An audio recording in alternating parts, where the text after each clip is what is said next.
Mi historia programando.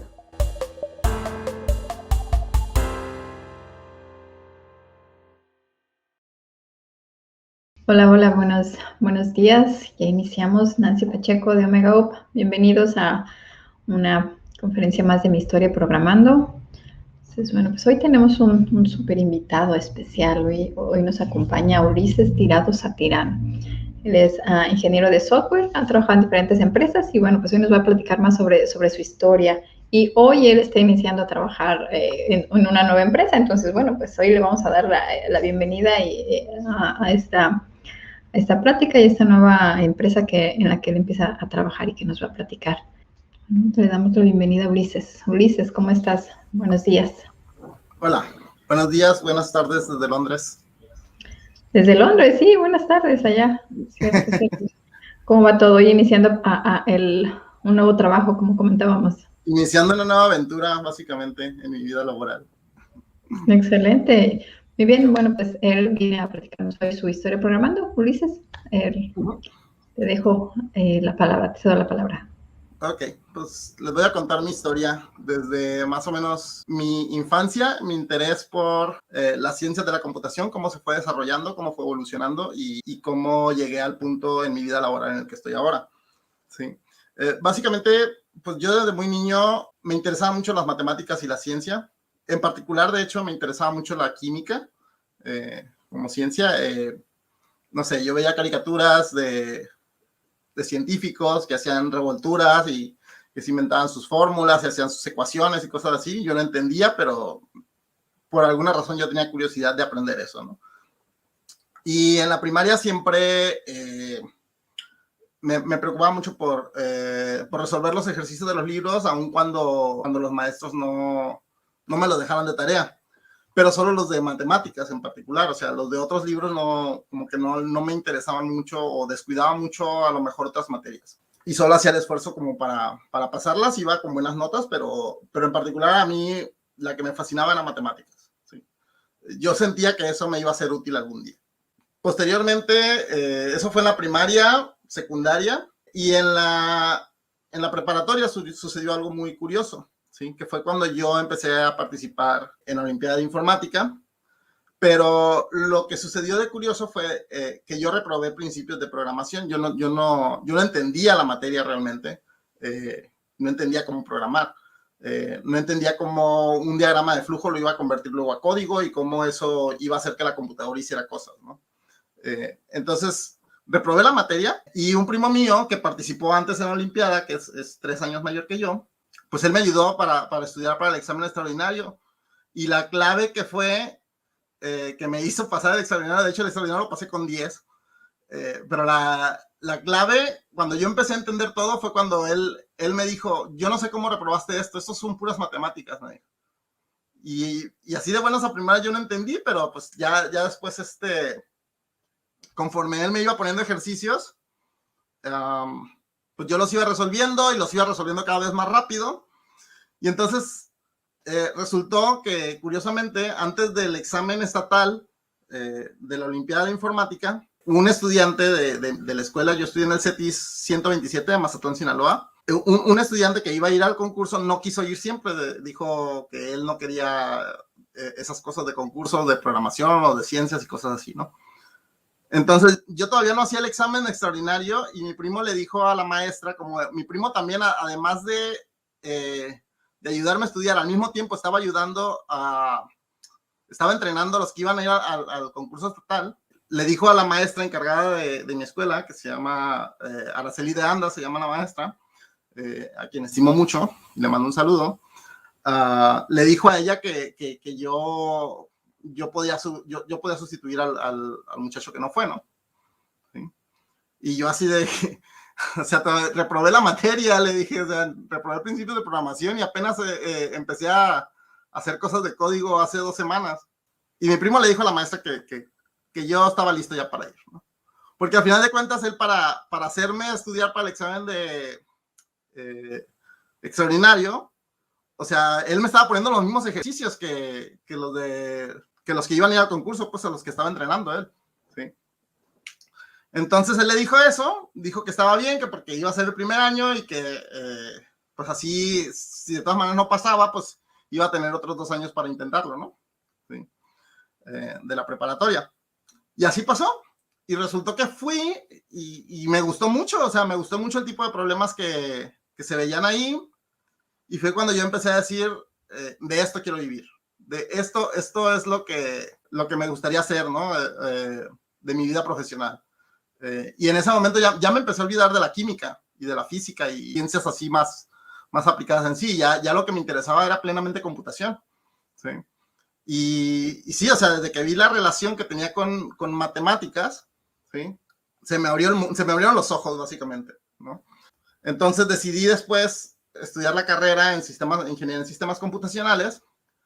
Y eso, si soy honesto, diría que me decepcionó ligeramente porque como yo terminé estudiando la carrera en ingeniería, fue que los profesores, otro profesor al que estimo mucho es el profesor Nacho Gómez, de allá del CETIS también, 127. Él era ingeniero y bueno, casi todos los profesores que me daban ciencias ahí eran ingenieros. Entonces, entre yo y ideas que me iban dando otras personas sobre qué debería estudiar, pues terminé concluyendo que era ingeniería porque supuestamente los ingenieros sabían matemáticas. ¿Sí? Después me di cuenta que no era cierto. ¿Sí? Entonces, cuando estudié la carrera, estudié ingeniería en sistemas, me fui a Mexicali a estudiar, a Baja California, y allá conocí a un amigo que se llama Rafael Ayala, y él, yo lo conocí en un curso de ciencias también, de matemáticas, física y química, y él me dijo que después de la primera etapa del concurso, me preguntó, fuimos a buscar un maestro, me lo encontré en uno de los pasillos de la escuela y me dijo, empecé a platicar con él de cosas ñoñas, de cosas de matemáticas. Y se dio cuenta que pues él sabía, que yo sabía cosas y él sabía cosas, pero él me hizo una pregunta que hasta la fecha ya no se me olvida. ¿Sí? Él me preguntó que qué hacía yo ahí. Y yo le dije, pues vine a estudiar ingeniería. Le dije, yo vine de Mazatlán a estudiar ingeniería Mexicali. Y él me dijo, tú no deberías de estar aquí. Me dijo, y yo dije, ¿por qué? Y me dice, tú te vas a dar cuenta, dice, que la curiosidad que tienes tú por matemáticas, dice, no se va a saciar aquí, me dijo. ¿Sí? Tú necesitas ir a una escuela que se llama CIMAD, me dijo. ¿Sí? Y yo no sabía qué era eso. ¿Sí? Yo no sabía qué era el CIMAD.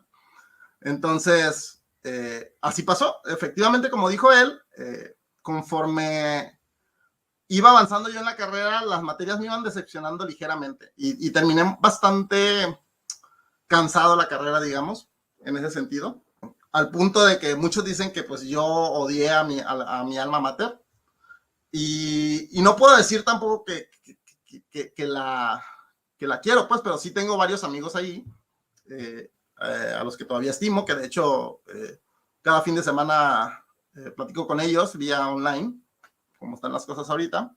Pero efectivamente, o sea, después entendí lo que era CIMAD, él me fue platicando más, vi que era una escuela de matemáticas, efectivamente, y que aparte de matemáticas tenían computación, ¿no? Tenían matemáticas especializadas en computación. Entonces, desde básicamente el segundo semestre de la carrera, yo me fijé la meta de que yo quería estudiar la maestría, la quería estudiar en el CIMAD. Y así pasó, terminé la carrera bastante cansado, pero ya iba con la idea yo de que iba a estudiar la maestría en CIMAD, pero yo quería, como no había estado lleno de las matemáticas que me habían estado en la carrera, yo quería estudiar matemáticas puras. ¿Sí? Y fui a CIMAD, apliqué para matemáticas puras por allá de 2008, si mal no recuerdo. Matemáticas básicas le llaman allá. Y resultó que no pasé el examen porque no tenía las bases necesarias para esa maestría. ¿Sí? Y después fue cuando ya empecé a trabajar. No pasé el examen de admisión. ¿Sí? Y empecé a trabajar en la empresa que había creado mi primo, el que me enseñó a programar. Y él me enseñó pues otras cosas, tecnologías web y cosas así. Él ya no hacía nada de lo que tenía que ver con la olimpiada y cosas de matemáticas, nada, él ya se había graduado de ingeniero también, ¿sí?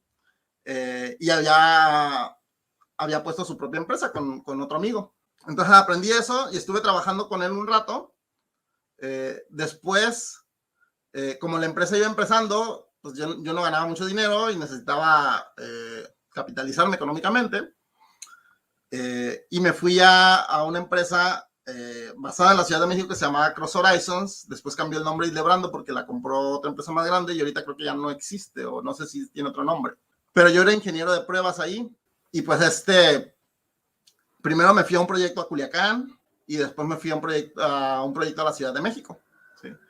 Y ahí en esa empresa estuve más o menos como un año, un poquito más de un año. ¿Sí? No llegué al año y medio.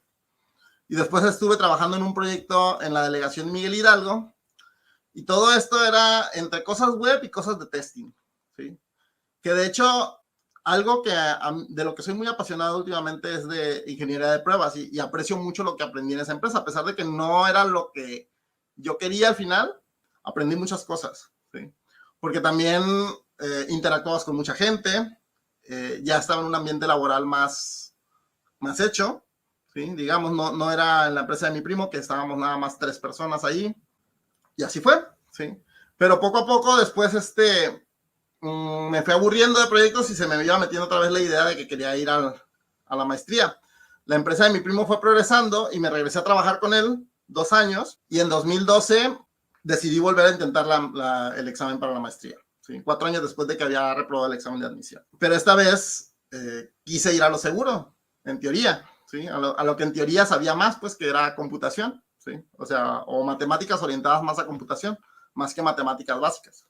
Y pues esa vez sí pasé el examen, hice la maestría ahí en CIMAT, conocí mucha gente que pues tenía básicamente los mismos gustos que yo, cosas de matemáticas, cosas de computación, mucha gente súper nerd, súper ñoña, y yo me sentía muy cómodo ahí, ¿sí? Pero me sentía tan cómodo que de repente se me dificultaba avanzar en mi tesis al final, 2 años después de que inicié la maestría. Pues tenía que escribir una tesis sobre huellas digitales, sobre hacer matching de huellas digitales, pero se me dificultaba mucho escribir la tesis porque yo me sentía en una zona de confort estando allá en Guanajuato y no quería irme de ahí o no sé, ¿sí? Después pasé por un tiempo de depresión también, y tengo una amiga que se llama Sandra, que ya está trabajando en Google, Sandra Alfaro, y ella me ayudó mucho, ¿sí? Es una persona a la que estimo profundamente. Creo que ya la tuvieron aquí alguna vez. Y ella me ayudó mucho. Ella realmente siento que me enseñó a salirme de la zona de confort. Y continué la tesis y poquito antes de que terminara la tesis me fui a trabajar a Intel. Y mientras estaba trabajando en Intel terminé la tesis, regresé a Guanajuato solo a graduarme, básicamente. Y seguí trabajando en Intel, particularmente en el equipo de Android. Nosotros hacíamos, básicamente Google nos entregaba el código de Android para los dispositivos que ellos fabricaban, que en aquel entonces era el Google Nexus, ¿sí? Las tablets y teléfonos. Y pues Intel quería adaptar el código a los dispositivos que estaba desarrollando Intel con otras compañías de otros lados, pues con otro tipo de hardware, ¿sí? Pero que tuvieran el procesador de Intel. Entonces nosotros adaptábamos el código de Android. Android es muy grande, entonces el equipo estaba dividido en varios subequipos.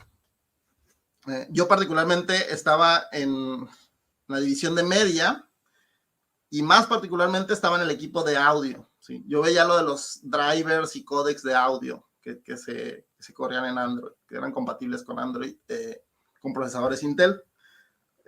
Y después estuve en video también, ¿sí? Y básicamente era pues mezclar imágenes, que eran cosas que había visto yo en la maestría, procesamiento de señales, procesamiento de imágenes, con lo que había aprendido de los drivers ahí en Intel, ¿sí? Y después volví a tener mucha suerte, que muchos dirán a veces que no, pero en Intel hubo despidos masivos y entre ellos iban a despedir a los de mi división, pero para ese entonces yo ya estaba entrevistando con 3 empresas, ¿sí? Bueno, con 2 y después llegó la tercera, que es la siguiente a la que, en la que entré a trabajar, de ingeniero de software. Una de las cosas que pasaba en Intel es que todo era muy de hardware, no era tanto de software. Y eso no me gustaba tanto. Me gustaba porque aprendía cosas, pero no era lo que yo sentía que me fascinaba. Entonces, el que me despidieran y que aparte me iban a pagar liquidación por eso, no me sentía afectado emocionalmente, pues. ¿Sí? Y más porque, pues, como les digo, ya estaba entrevistando con otras empresas y una era Google, otra era Facebook, ¿sí? Y avancé en las entrevistas hasta la fase final, pero no obtuve oferta. Sin embargo, esas entrevistas me ayudaron mucho para retomar. Yo ya sabía cómo era el proceso de selección de esas empresas de entrevistas. Yo sabía que te preguntaban problemas tipo de la Olimpiada, por ejemplo, ¿sí? Basados en cosas de matemáticas o puzzles, cosas así. Entonces, avancé hasta la fase final, pero no pasé. Pero esas entrevistas me ayudaron a entrenarme para la tercera que venía, ¿sí? De repente, después de que fallé en esas dos entrevistas, me llega un correo por LinkedIn de Amazon preguntándome que si quiero entrevistar. Y pues yo dije, pues va, la tercera es la vencida. ¿Sí? Y efectivamente, pues ya viendo, como quien dice, entrenado con las anteriores dos, pues pasé las entrevistas y me fui a Seattle a trabajar para Amazon. Eso fue en finales de 2016, principios de 2017. Entonces me fui a Seattle a trabajar para Amazon y pues allá lo que hacía era puras cosas de AWS, básicamente, cosas de microservicios, cosas de la nube y cosas web que me gustaban. Y en particular, pues hacíamos adaptaciones también del código de Amazon Estados Unidos a Amazon Canadá y Amazon México. Yo estaba en el equipo se llamaba NARS, North American Retail Expansion. ¿Sí? Entonces, básicamente lo que hacíamos es cada feature que el sitio de Estados Unidos tiene, el marketplace de Estados Unidos de Amazon tiene, lo poníamos en México y lo poníamos en Canadá.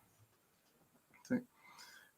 Y hacíamos ciertas adaptaciones que a veces, por ejemplo, los impuestos que se tenían que cobrar eran diferentes aquí y allá. En Estados Unidos los impuestos por cada estado tiene impuestos diferentes. Entonces hacíamos todo ese tipo de adaptaciones en el backend. Y pues ahí estuve como un año y 2 meses. Y mucha gente me pregunta por qué dejé Amazon y yo les digo, Amazon a mí me gustaba mucho. Lo que no me gustaba era vivir en Estados Unidos. Yo desde muy chico no fui muy fan de Estados Unidos y yo a donde me quería venir era a Londres porque mi hermana estaba viviendo acá. ¿Sí?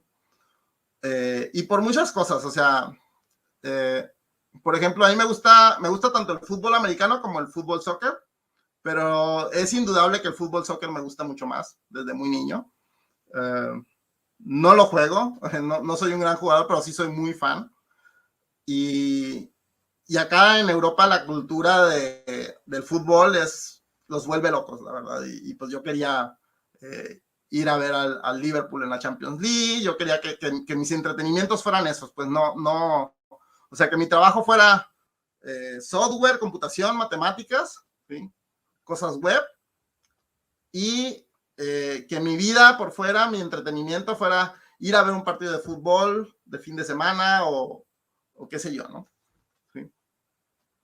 Y decidí dejar Amazon, ¿sí?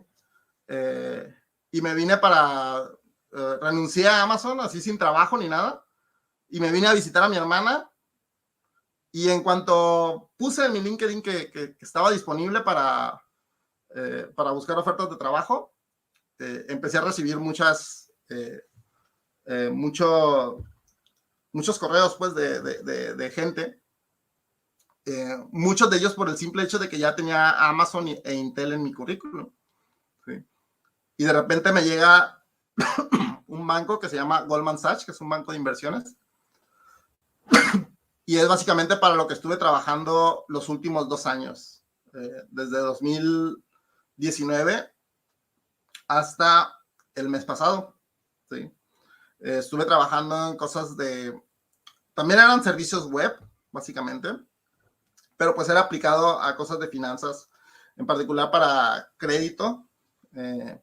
hacíamos cosas de créditos hipotecarios, bonos de crédito, hacíamos aplicaciones para que pudieran hacer trades, los traders pudieran hacer booking de una transacción, agendarla, y también configurar los productos que tenían, bonos, derivados, préstamos, todo lo que tiene que ver con crédito.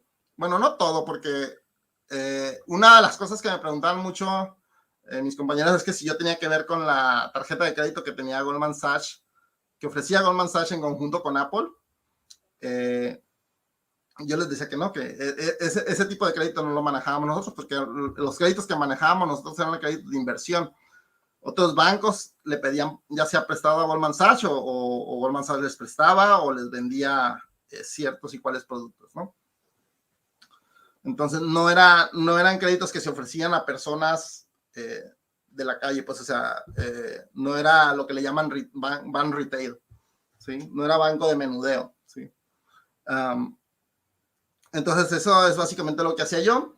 Conocí mucha gente en todo este proceso, tanto en Seattle como aquí, a pesar de que en Seattle yo era trataba de ser muy antisocial porque no quería como que formar muchos lazos allá porque sabía que no iba a durar mucho, y a pesar de eso conocí bastante gente que aprecio mucho, ¿sí? Y que me ha ayudado a desarrollarme en mi vida profesional. Y el día de hoy, justo hoy, inicié a trabajar en una empresa que se llama Deliveroo, que básicamente es una empresa de tecnología, y el producto que venden es una aplicación. Bueno, no lo venden, más bien el servicio que ofrecen es una aplicación para pedir comida a domicilio, básicamente, como en México creo que está Rappi, está Uber Eats, está Didi Food, creo. Básicamente es la versión británica de eso, ¿no? Y pues así es como llegué aquí a Londres. Esa es básicamente, ha sido mi vida programando. En el proceso he aprendido varios lenguajes de programación, cosa que siempre me ha gustado mucho, aprender un lenguaje nuevo.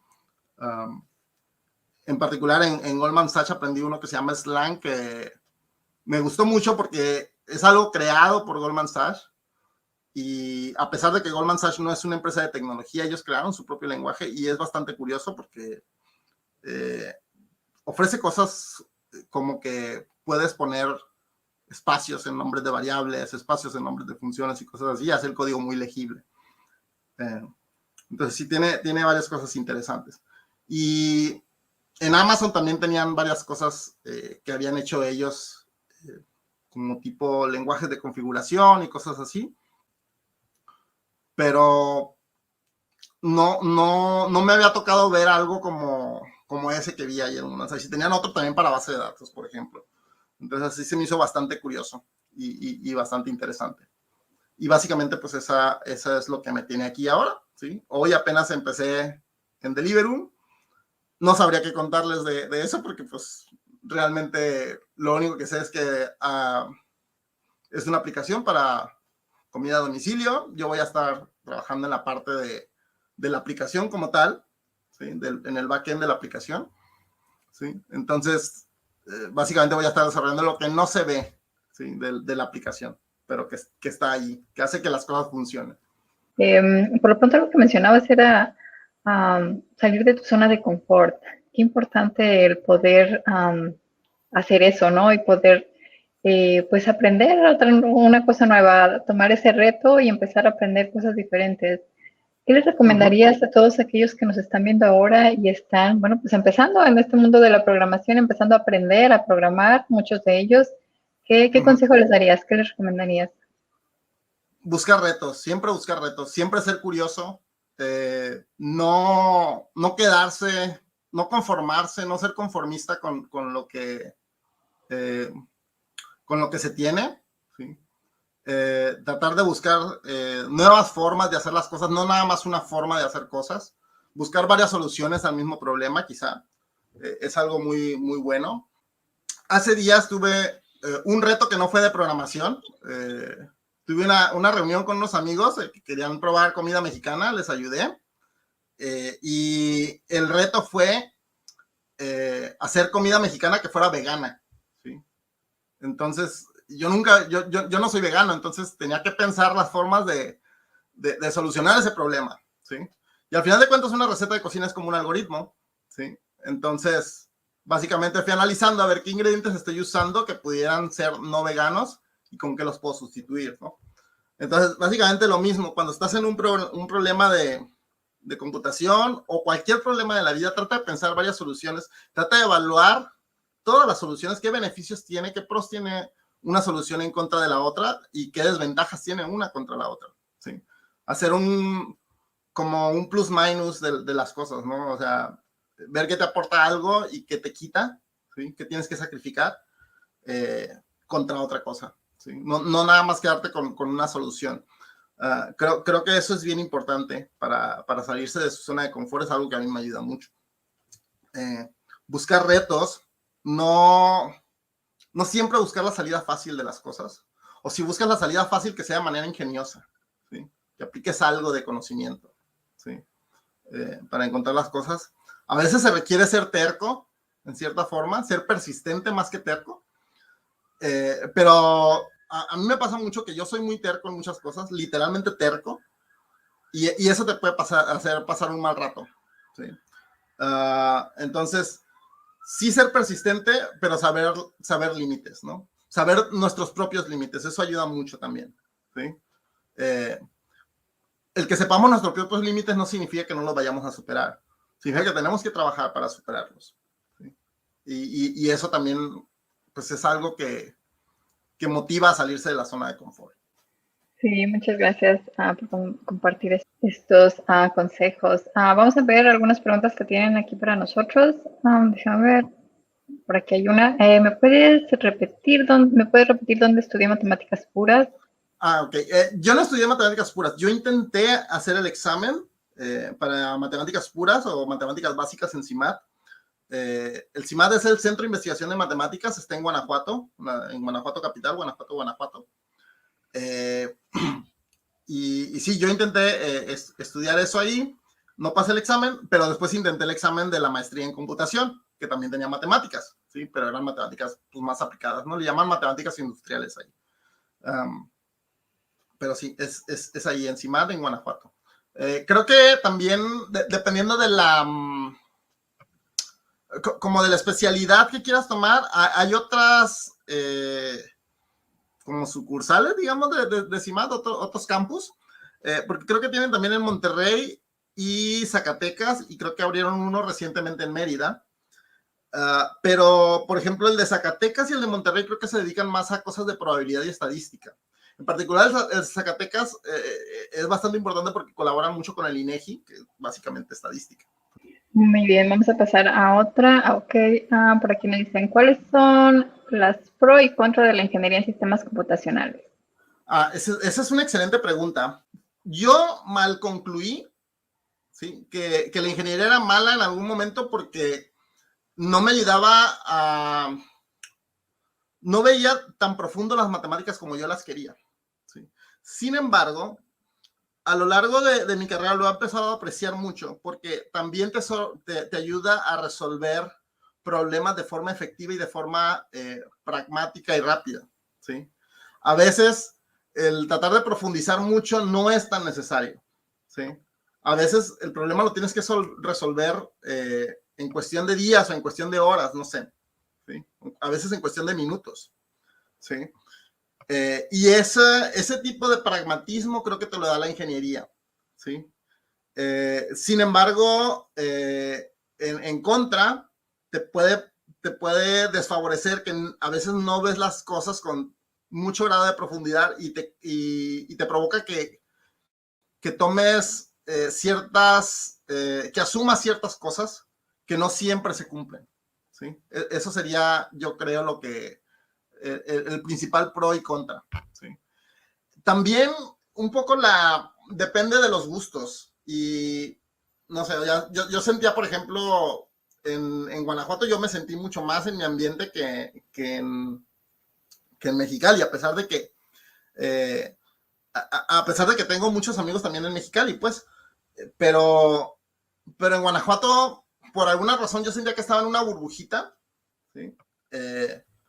y que todo el mundo podía ser mi amigo, que con todo el mundo podía sacar un tema de conversación interesante, ¿sí? Y no lo sentía así en Mexicali, ¿sí? También es cierto que Guanajuato pues es una ciudad mucho más chiquita, ¿sí? Es básicamente un pueblito donde hay básicamente estudiantes. Y sí, por ejemplo, en Mexicali, a mí no me motivaba ir a fiestas. Y el ir a fiestas es parte de la vida de un estudiante, o sea, es parte de tu vida social y es parte de las cosas que tienes que aprender también. Y yo no sentía mucha motivación por ir a fiestas en Mexicali. Y sin embargo, en Guanajuato sí, en Guanajuato la gente cree que yo soy muy fiestero, ¿sí? Y en Mexicali todo lo contrario, ¿sí? Entonces, también depende de tus gustos, de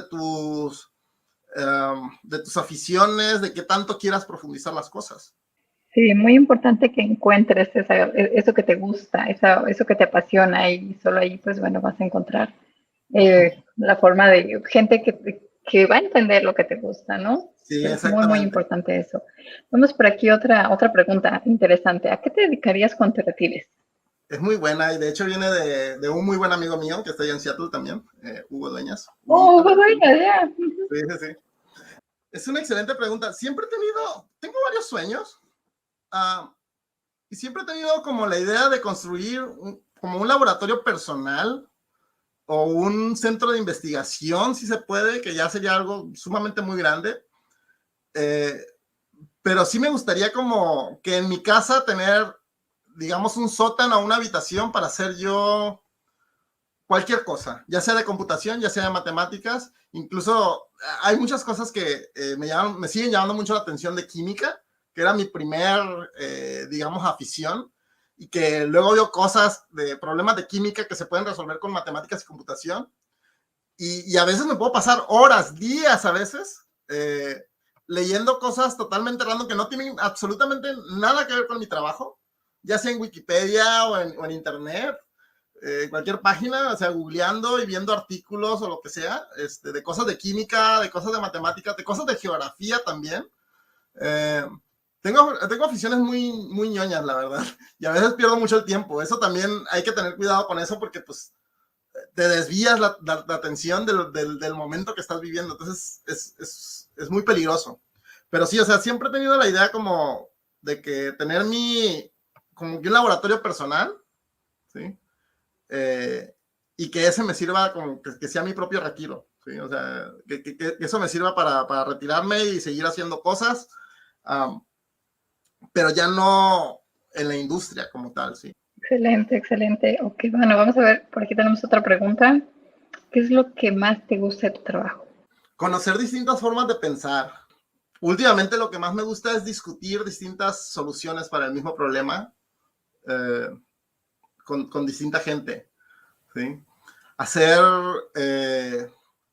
pláticas, por ejemplo, tanto en Goldman Sachs como en Intel, algo que llega más formalizado en Intel que en Goldman Sachs. En Goldman Sachs era más coloquial.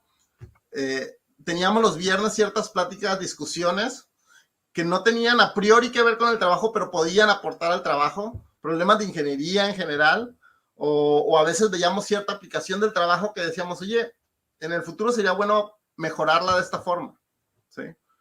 Eso es algo que me fascina mucho, ¿sí? El platicar con mis compañeros del trabajo de otros temas que no son estrictamente de lo que estamos haciendo en ese momento, sino algo que se puede hacer a futuro, o sea, algo que te permite, realmente yo lo llamo algo que te permite soñar, ¿sí? Que te permite mantener un sueño de mejorar una aplicación o qué sé yo, ¿no? ¿Qué otra cosa me gusta mucho de mi trabajo? El sentir que estás haciendo algo de provecho, el sentir que estás colaborando, el sentir que realmente lo que estás haciendo se está usando para algo y sabes la finalidad de ese algo, ¿sí? Una de las cosas por las que quizá, bueno, no quizá, es una definitivamente por las que dejé Goldman Sachs es porque yo no sé nada de finanzas, ¿sí?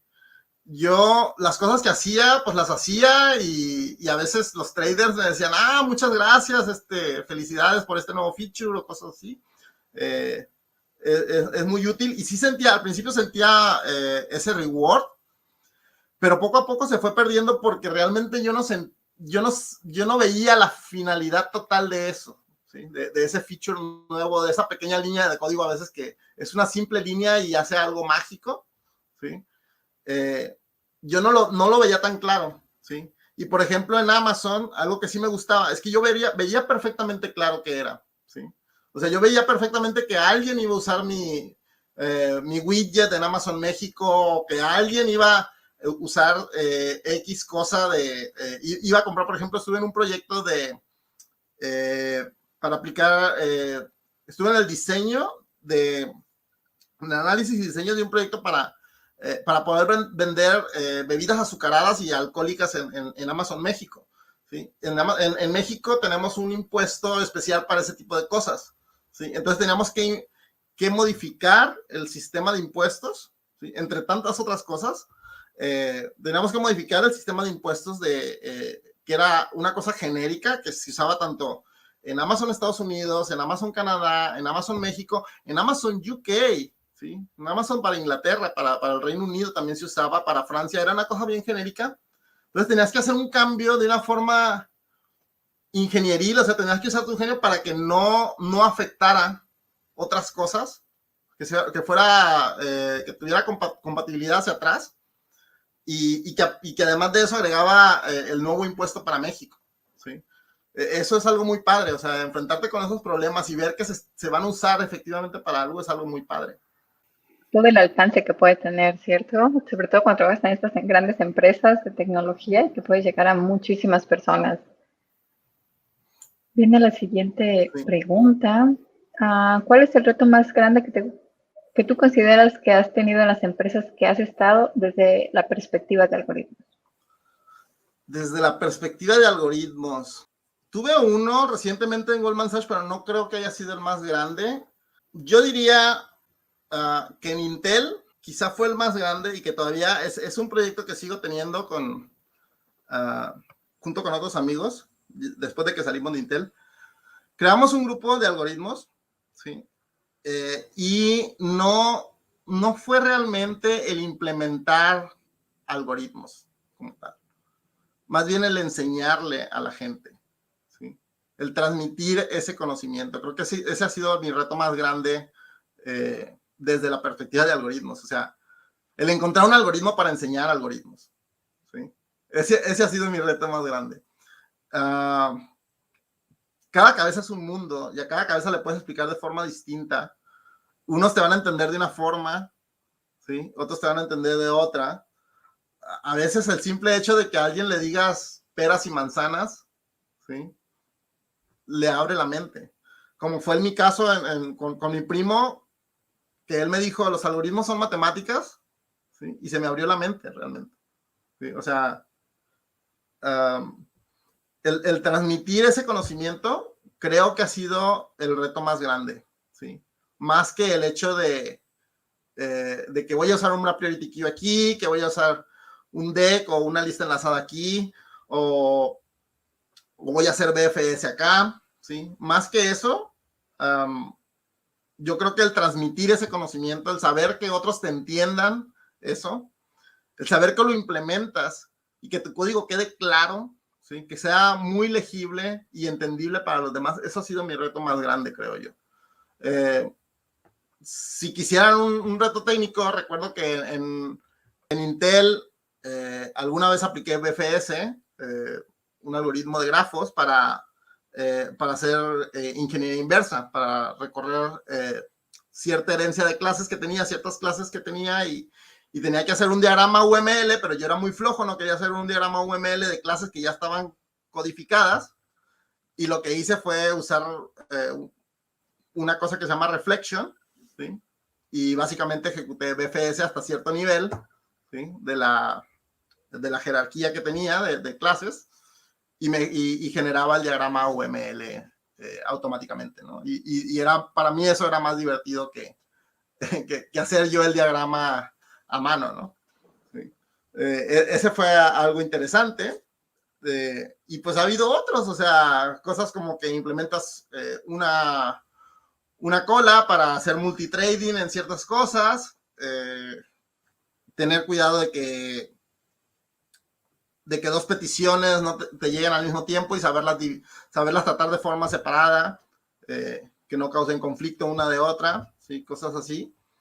Pero sí, yo creo que el reto más grande realmente es transmitir ese conocimiento, realmente explicar qué es lo que estás haciendo y enseñarle a los demás. Sí, definitivamente nada fácil, nada es... de acuerdo contigo, es un gran reto poder transmitir este conocimiento, Sí.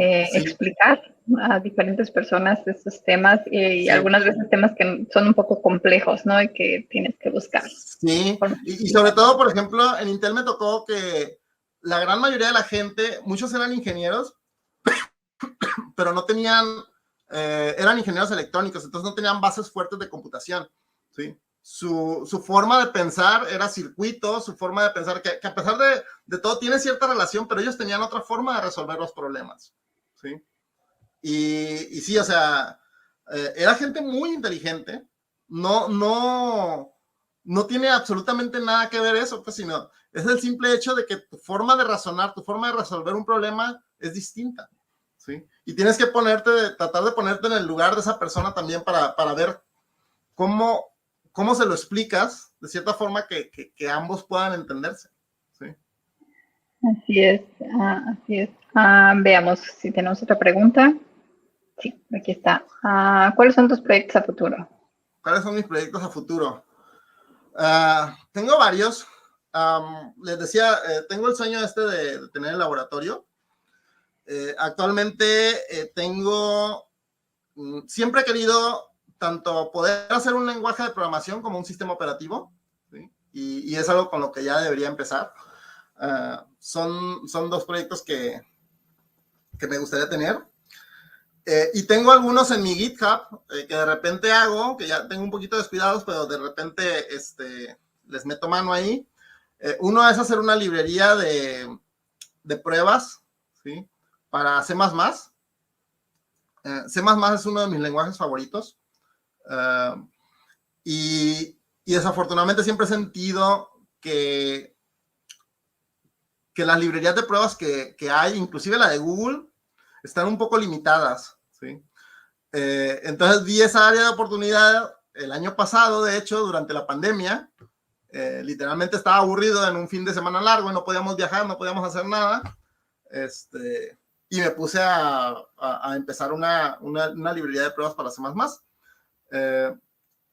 Aprovechando que últimamente el lenguaje se ha renovado muchísimo.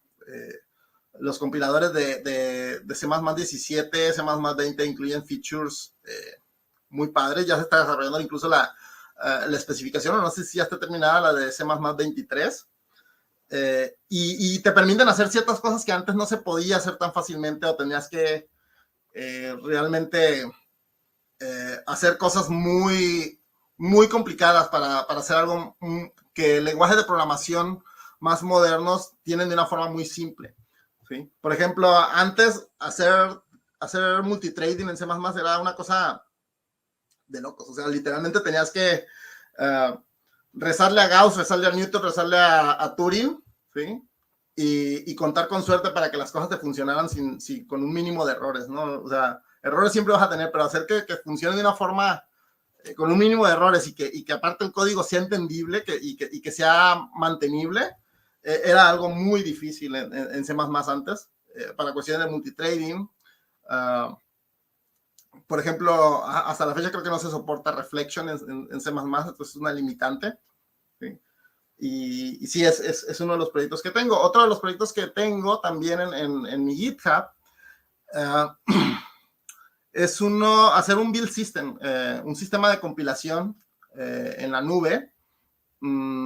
Cuando trabajé en Amazon me fascinó la cantidad de tools que tenían de desarrollo que yo no había visto antes. O sea, yo sentía que ahí las cosas, o sea, literal volabas en cuestión de desarrollo. Después me di cuenta que en realidad tenía ciertas mejoras que antes yo no tenía, pero también tenía otras, también había perdido ciertos features, ¿no? Por ejemplo, un feature muy común últimamente en el desarrollo web es que edites una hoja de estilos o edites un JavaScript y tengas un hot reload en la página, o sea que no necesites refrescar la página para ver el cambio, ¿sí? Se haga automáticamente.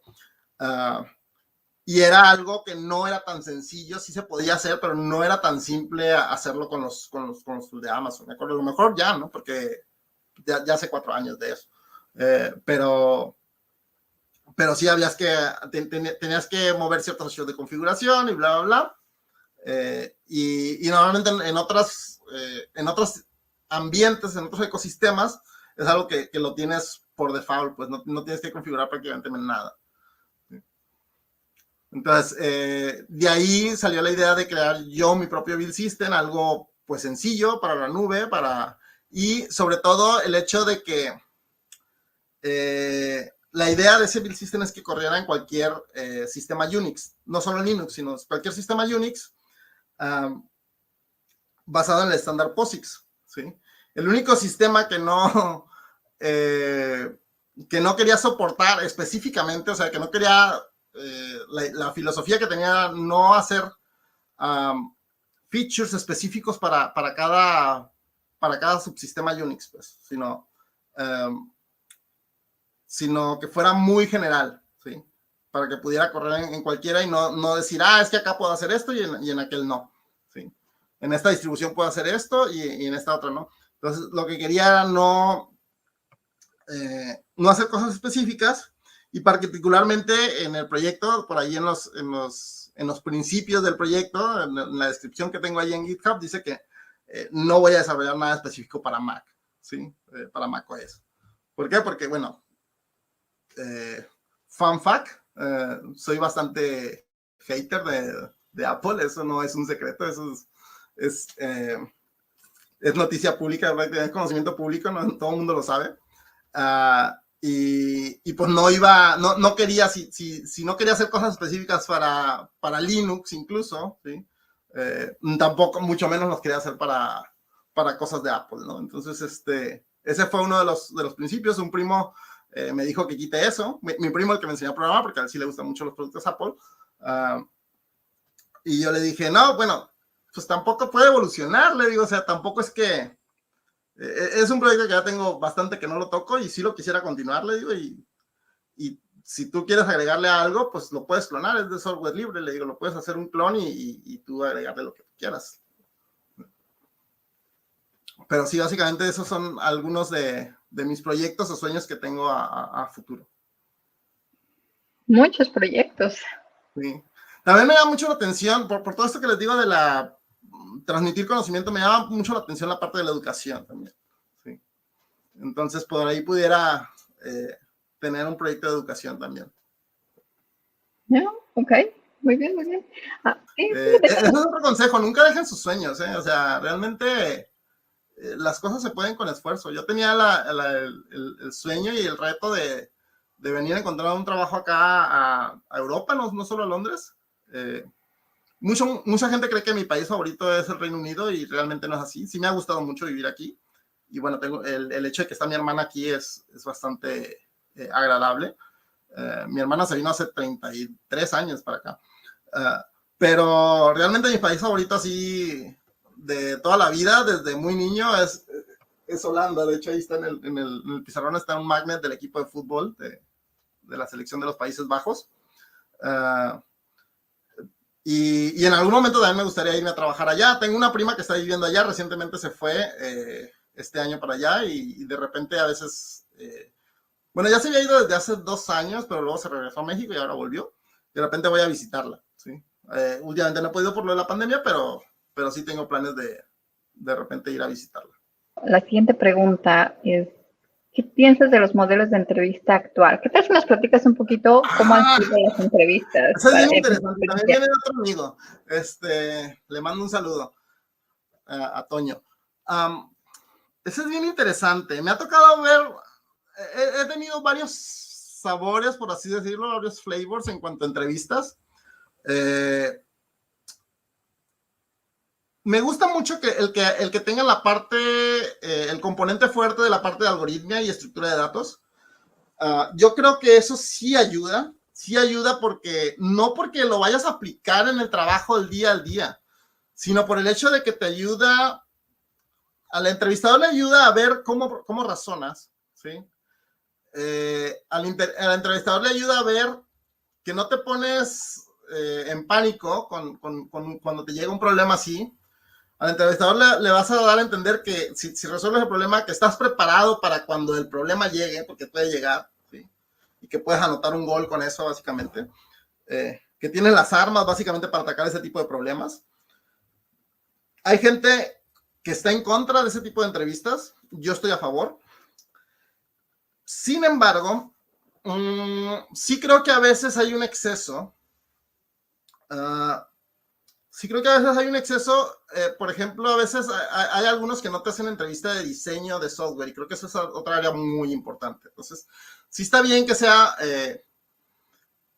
que haya entrevista de algoritmos, pero también que se incluya una de diseño, sobre todo cuando cuando el candidato tiene mayor experiencia, ¿no? Esa es una observación. Después está que cada empresa le puede agregar su propio sabor, su propio condimento, su propia sal y pimienta, su propio aderezo a la entrevista, como quien dice. ¿Por qué? Porque, por ejemplo, las entrevistas que tuve en Goldman Sachs fueron ligeras, también tenían su componente de algoritmia, pero también tenían la parte de diseño, y también tenía la parte de comunicación con la gente, ¿sí? Que también es algo muy importante, ¿sí? El tener comunicación, el saber cómo transmitir las cosas a los miembros de tu equipo, o a miembros que ni siquiera son necesariamente técnicos, ¿sí? El saber platicar con ellos, eso es algo bien importante. Entonces, en Goldman Sachs también había esa parte, ¿sí? Y, por ejemplo, acá en Deliveroo también fue muy interesante, porque tuve la parte de algoritmia primero, ¿sí? Y era algo que yo también me fijaba cuando estuve entrevistando, tanto esta vez para este trabajo como cuando tuve la oferta de Goldman Sachs. Si el proceso de entrevista no tenía la parte algorítmica, yo inmediatamente rechazaba o descartaba esa posibilidad, ¿sí? Después de la primera entrevista, a lo mejor a veces me dejaban una tarea o qué sé yo, y yo literalmente era muy honesto y les decía, ¿sabes qué? Es que estoy buscando ya otras opciones porque ya no me llamó tanto la atención esto, ¿sí? Y a veces se sentía hasta cruel, ¿sí? Pero realmente no tenían lo que yo estaba buscando. O sea, yo quería que realmente la empresa valorara ese componente de algoritmia, ¿no? Sí. Y, por ejemplo, acá en Deliveroo, ellos tenían un mix de la parte de algoritmia, la parte de comunicación, ¿sí? La parte de diseño, y también la parte de dejarte una tarea y hazla, a ver cómo la resuelves. Este es el problema, te lo dan así como bien ambiguo, como te lo dan en cualquier trabajo, ¿sí? Cuando te llega un nuevo proyecto, el proyecto realmente es muy escueto, muy ambiguo, ¿sí? Y te dicen, hazlo como puedas, en el lenguaje que quieras, usa la tecnología que quieras, ¿sí? Pero tu entrada va a ser esto, tu salida tiene que ser esto, ¿sí? En esta situación tu programa se tiene que comportar así, en esta otra se tiene que comportar así. Y me gustó mucho, ¿sí? La verdad me fascinó mucho, ¿sí? Porque tenía esa parte de algoritmia, tenía la parte de diseño, tenía la parte de comunicación, y tenía la parte como la simulación realista, pues, de lo que va a ser tu trabajo, ¿sí? Entonces yo creo que no hay modelo perfecto, pero sí, o sea, cada empresa trabaja en cómo básicamente en los métodos para encontrar lo que están buscando, ¿sí? Básicamente una entrevista es una búsqueda. En alguna ocasión me acuerdo haber leído un post en un blog de César Cepeda, que era quien organizaba la Olimpiada antes. En la página de la Olimpiada, él posteó un post que el título decía: todo problema es una búsqueda, ¿sí? Todos los problemas son una búsqueda. El verdadero problema a veces es saber qué estás buscando, ¿sí? A veces uno no sabe qué está buscando, ¿sí? Y pues básicamente disparas al aire así nada más y pues no encuentras, no le das a nada, ¿sí? Pero sí, o sea, eso siempre lo recuerdo del post, es el título que decía, todo problema es una búsqueda, el problema es saber lo que estás buscando. Esa es... básicamente mi respuesta a eso de qué pienso de los modelos. Pues sí, no hay modelo perfecto, pero pues cada empresa hace su esfuerzo para refinar su proceso. Sí, definitivamente es un reto, es muy difícil saber o poder hacer estas entrevistas.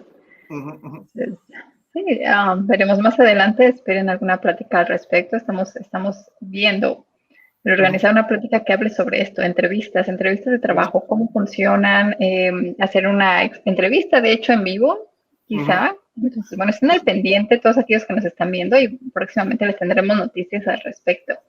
Y a veces es bien extenuante, sobre todo cuando estás buscando para un puesto en específico, ¿sí?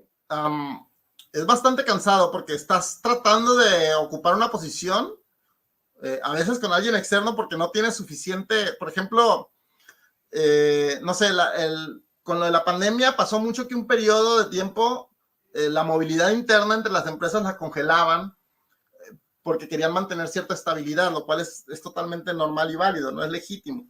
Entonces lo que decían, no, es que lo que vamos a priorizar nada más va a ser contratación externa, o sea, vamos a contratar de fuera.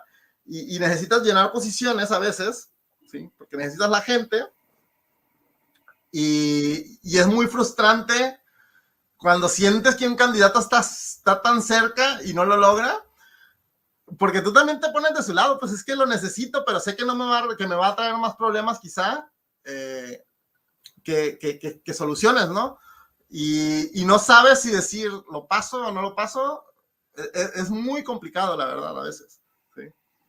Sí, me imagino el decidir, ¿no? El decidir quién va a llegar a ayudarte a resolver estos problemas. ¿Sí? Sí. A medida de cuentas, una entrevista siempre es una doble venta, ¿sí? Tanto el candidato se vende a sí mismo como uno tiene que venderle la idea al candidato de que va a llegar al mejor lugar para trabajar. Sí.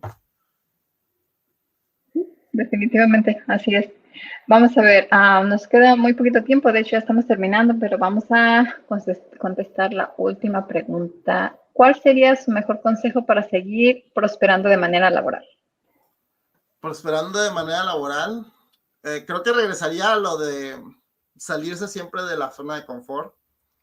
Tener un mentor, eso ayuda mucho. Tener un mentor.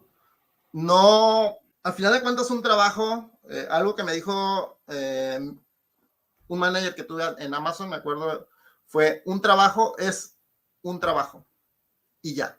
La vida es más larga que un trabajo.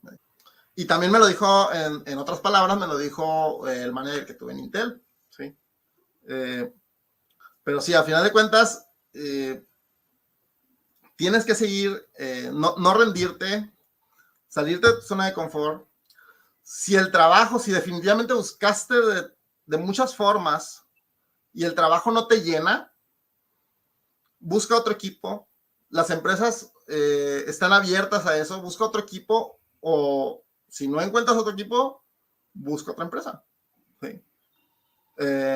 Eso es algo que también me dijo un amigo, el que fue mi mentor acá en Goldman Sachs. ¿Sí? Él me dijo: te voy a dar un consejo acá entre nos, me dijo. Si tú sientes que ya no te llena, dice, a mí me va a pesar, dice, porque siento que estamos perdiendo un gran jugador, dice, pero pues también entiendo tu posición, me dice. ¿Sí? Y también depende de qué busques, ¿sí? De qué busques de ese trabajo, ¿no? O sea, puedes buscar el beneficio económico, que también es importante, no es un caso menor. Puedes buscar la satisfacción puramente profesional, como decimos en México, por puro amor al arte, ¿sí? O puedes buscar lo que te haga seguir creciendo. Por ejemplo, lo más valioso que aprendí yo de Goldman Sachs fue la forma de poder comunicarme en inglés con gente no de computación, con gente no de carácter técnico, con gente de business. Eso es lo más valioso que yo aprendí ahí. Y siempre tratar de ver qué estás aprendiendo de cada trabajo. Siempre ver qué estás aprendiendo. Eso es bien importante. ¿Sí? Sí, nunca dejen de aprender. Eso es un gran consejo. Nunca dejen de aprender. Siempre continúen buscando algo nuevo, manteniendo este interés por cosas nuevas. cualquier cosa, no tiene que ser incluso tecnología, ¿no? Algún lenguaje, puede ser cualquier otra cosa, algún hobby que tengan y eso les va a ayudar muchísimo. Sí, sí, sí. Y no se enfrasquen nada más en el trabajo, ¿sí? O sea, vean que la vida no es solo el trabajo. La vida es trabajo, la vida es convivencia social, fiesta, la vida es dormir, descansar, la vida es algo, este es un consejo que debería tomar yo mismo, hacer ejercicio, por ejemplo, hacer deporte. Hace mucho que no practico deporte en forma y es algo que necesito retomar. Pero sí, la vida es muchas cosas, ¿sí? Entonces, a veces el hecho de no dedicarte tanto a tu trabajo puede ser beneficioso porque te despeja la mente, te ayuda a pensar de otra forma, ¿sí? Y a lo mejor el hecho de que descanses en algún momento te ayuda a resolver algún problema que tengas en el trabajo al siguiente día, ¿sí? Pasa muy seguido. Sí. Muy bien, con eso respondimos rápidamente. Una pregunta que nos hacen por aquí es, ¿qué porcentaje hay que hablar de inglés para trabajar en Londres? No siento que mucho. Yo siento que mi nivel de inglés, a pesar de que ya había vivido en Estados Unidos, mi nivel de inglés, cuando llegué aquí, no era realmente muy bueno. Aunque sí creo que, al día de hoy sí creo que es básicamente el hecho de perder el miedo. ¿Sí? El hecho de tomar confianza, en Estados Unidos también estaba en cierta forma en una burbuja. En Amazon, mi equipo en Amazon, éramos 12 personas y 7 éramos mexicanos. ¿Cuál creen que era el idioma principal que hablábamos entre nosotros? ¿Hablábamos español o spanglish, si acaso? Entonces, y acá, pues acá me había forzado a hablar inglés. ¿Sí? Con la única que hablo español, y a veces es con mi hermana, porque mi hermana a veces sabe más inglés que español, ya tiene 30 y tantos años aquí, ¿sí? Ha vivido más aquí que en México. Entonces, otra vez salí de mi zona de confort, ¿sí? Y eso me ayudó a tener un mejor nivel de inglés, ¿no? O digamos menos peor, tampoco es que sea súper bueno en inglés yo ahorita, ¿sí? A comparación de hace 3 años, pero sí creo que sí soy menos peor, al menos. ¿Sí? Entonces, no se necesita realmente un nivel tan grande. Lo que sí es cierto es que, por ejemplo, en Estados Unidos a mí no me pidieron demostrar mis conocimientos de inglés con algún tipo de examen o algo así. Y acá sí tuve que hacer el examen le llaman IELTS, IELTS, pero no se tiene que tener un alto nivel o sea, con que tomes, le llaman creo el B2, el nivel B2, con que puedas alcanzar ese nivel, es más que suficiente. No, perdón, B1 creo que se llama. Creo que es A1, A2 y luego B1. Con el B1 creo que con ese basta, ¿sí? Entonces no se necesita un nivel tan grande y también no se necesita un nivel de conocimientos de la empresa como tal. Cuando yo entré a Goldman Sachs, yo ni siquiera sabía que existía Goldman Sachs, ¿sí? Y jamás en mi vida había trabajado en finanzas. ¿Sí? Y logré el puesto, pues logré la oferta. ¿Sí? Entonces, yo creo que es tener confianza en uno mismo, soltarse, y yo pues lo que hice, pues salir de mi zona de confort y tener inmersión. O sea, cualquier idioma, yo creo que nunca vas a poder aprender un idioma al 100% ni siquiera de que eres nativo. Pero cualquier idioma, para aprender un idioma nuevo, yo creo que lo que se necesita realmente es inmersión. O sea, verte inmerso entre pura gente que realmente habla ese idioma y es como realmente vas a aprender, ¿no? Sí, muy bien. Bueno, pues con esto damos por terminado nuestra plática del día de hoy. Muchísimas gracias, Ulises, por aceptar compartir con nosotros. Un placer, la verdad. Sí, un placer y gracias a Sandra también porque fue la que te dio la idea y pues a ustedes por el trabajo que están haciendo. Muchas gracias y pues les deseo lo mejor. Y cuando quieran, seguimos platicando. Claro que sí, seguimos colaborando, buscamos formas de colaborar. Claro, muchísimas gracias. Hasta luego, muchas gracias. Bye. Gracias a todos por ver este video.